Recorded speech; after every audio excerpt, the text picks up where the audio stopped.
Northamptonshire. Home of Salsey Forest Stanwick Lakes. and BBC Radio Northampton.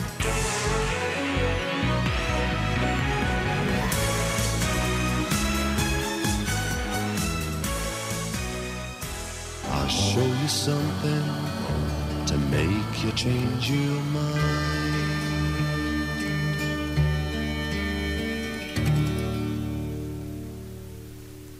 So the man who was named after a classical composer, Vaughan Williams, and took the name of a folk singer and became Ralph McTell and Streets of London. Not a dry eye in the house.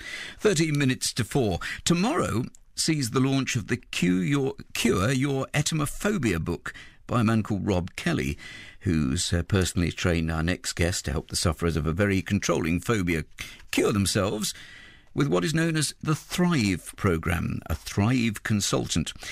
Oh, I'm learning so much this afternoon, which is why it's a great pleasure to welcome Gary Foster into the studio. So, first of all, you're a Thrive consultant in Northampton. That's correct, Paul. So, when somebody meets you at a party and says, you're a what? Oh, that's quite interesting. When someone meets me and they ask me, what do?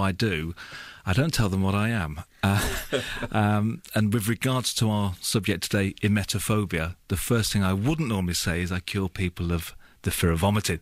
I generally tend to say that I work with people to help them overcome their anxieties, panic attack and depression, which is where emetophobia fits in fairly well. A Thrive consultant is someone who's been trained by Rob Kelly, the founder of Thrive. It all developed and started to be developed about 5-6 years ago, when he was working with a group of people that really didn't respond to traditional therapy. He realised that their beliefs were getting in the way, so he started something called Changing Limiting Beliefs, which we were trained in, and then eventually it became Thrive. Thrive consists of looking at 3 predominant limiting beliefs to begin with, and that's self-esteem, social anxiety and locus of control.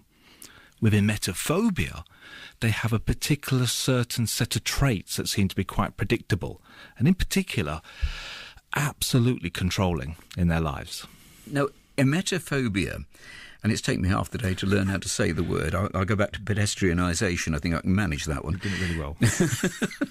So, emetophobia, I can immediately hear people saying, oh, I don't like the sound of this. We're talking about people who are afraid of the idea of sickness or vomiting. Correct, that's right. It's actually the fear of being sick, or the fear of being sick. Which there's the disguise. So, for example, with the people I'm working with lately that have emetophobia, first of all, we call them students rather than clients. They'll often talk about the anxiety behind the worry of what others might think if they're ill. Because the shame of being sick in front of others, for example, is so painful for them, they do their very best to avoid that. Hence the limiting belief based on social anxiety, the fear and worry of what others think. It's quite interesting because when I meet someone for the very first time, we start to look at what external beliefs they may have that control them. And for most people, they'll often say, well, I've not got that many. So I might say, well, hold on one second. I know that you've got a nice table here. I might say, touch wood. Do you ever say that? And they go, yeah. I'll go, why? They'll go, well, because everyone else does it. I said, well, what is touching wood going to do for your life? How about nothing? Absolute zero. So if you can begin to let go of that limiting belief, let's move on to the next small one, which is saying good luck to people. Now, Paul, I don't know about you, but every programme I listen to when we're talking about sports people, someone tells them good luck. Be lucky, stay lucky. Be lucky, stay lucky. Where's that come from? There's no such thing as luck. It's an externalised thing. They're either going to do good or they won't do good. So it's far better to say to someone, regardless what happens, do your very best. Something like that. So someone who suffers from emetophobia, initially, so my job really is to prove to them I understand how their mind works and that they're very, very controlling. Oh, a classic one for externalising is saluting to the magpie. Oh. You never heard that one? Nope. Oh, it's a classic one. A magpie goes into someone's periphery and they'll stop and salute and bow to the magpie. Oh, right. I know. I'm learning years and years ago, and I haven't done it for years, but I remember at school, when an ambulance went past, we used to have to hold the edge of our collar. Correct. Until we saw a dog.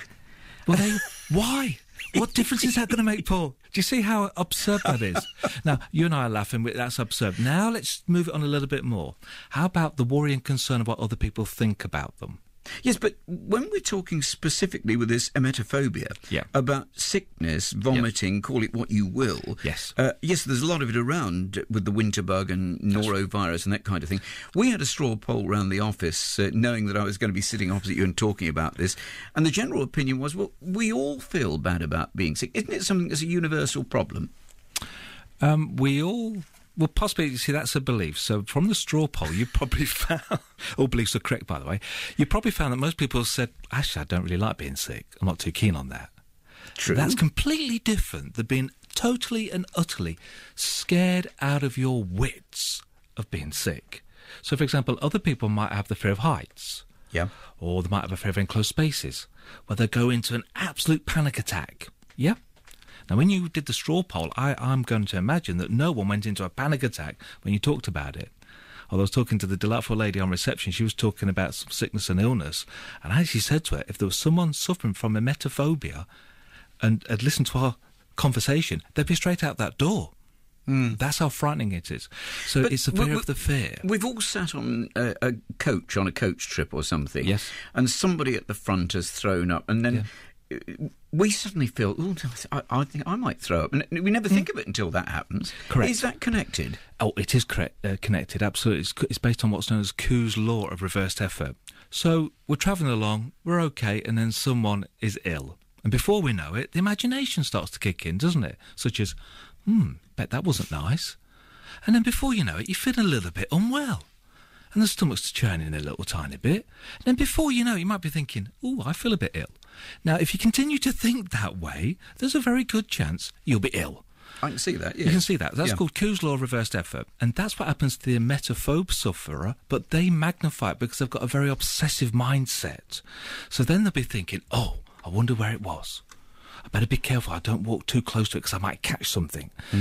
It's a good job I brought my hand wipes with me. I think I'll wipe my hands, seriously, and then they'll go around avoiding that area where possible. They will smell it like a dog smells meat. Their senses become alive. That's very interesting. Last week we were on holiday with a group of friends, and one of that group said about always carrying a hand wash and doing that all over the place. However, here are you, Gary, what do you offer? How do you help people when they have these particular problems? Okay, look, the way we help people, first of all, is to show them that it's the way their mind and the way they're managing their thinking that's creating their issue. Often they'll have what's known as global beliefs. The key thing is to begin to break those global beliefs down to show them that their self-esteem and their social anxiety levels can be altered quickly. The fastest way to help someone is to show them how to process a positive experience, Paul. Because most of the time they're not thinking positively, they're acting in a positive way. And the way to process a positive is to ask them to remember a time when they felt really good, to think about it and get the feeling, and then to get the insight into that. And if they do say that 10 times a day on 10 positive moments, okay, so that's 100 a day, for the next 10 days, their self-esteem will go through the ceiling. However, there are many listeners sitting there right now or driving in their cars thinking 100 times a day? That sounds like hard work. Well, it is. Because the only way I can help someone overcome this phobia is to encourage them to take MFE, and that's massive focused effort. You can't just try. Now, it's very difficult to do this in the studio. Have you got a pencil nearby? Yes. Yep. Can you just hold it very quickly? Yep. Okay, so I can see it in your hand like that for me. Okay, very quickly, just think about going to drop it. Going to drop it. Go to drop it. What's happening to the pencil, Paul? Think of going to drop it. You're not dropping it, are you? No. What does it feel like?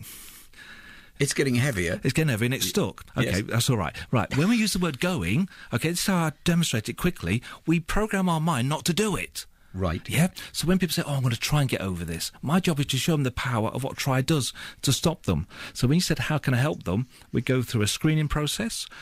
We analyse their self-esteem, social anxiety and control issues. And then they go through a 6-step program. It takes about 6 to 8 weeks, which examines their thinking styles, their personality, their obsessiveness, and how they can manage it and cure themselves. I won't cure them. They cure themselves, Paul. So, fascinating then. Gary with Thrive with Gary, that's where you can find him online. That's right. A Thrive consultant based in the heart of Northampton. And I think I feel considerably better. I didn't think I was going to be feeling so much better talking about the whole business of vomiting and all the rest of it. But yes, I see exactly what you're talking about. Thank you, and the Paul. new book published tomorrow to explain a little bit more about it. Thanks Absolutely. for joining us. My pleasure. Gary Foster. Northamptonshire. Home of Salsey Forest Stannick Lakes. and BBC Radio Northampton.